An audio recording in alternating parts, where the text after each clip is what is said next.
Alright, ladies and gentlemen, we have a 2013 Dodge Avenger. We're going to be replacing an alternator on it and also a battery.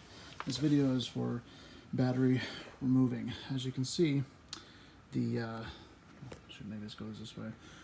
Driver's side, the battery, you have to remove the tire. So take the tire off, place it aside.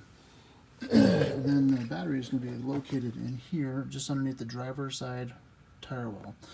I just went ahead and removed this. This should pull, this bar will pull down, and then you're going to remove this bolt, which is going to remove this brace, and then you remove your positive and negative leads, pull the battery out, and then go ahead and install a new battery in reverse process. And then don't forget to put back the counter, the inner fender well, clips, and then also 2-3 bolts, and then assemble and put the tire back on using a star 5 pattern, and make sure it's located and torqued correctly. And I hope that was helpful.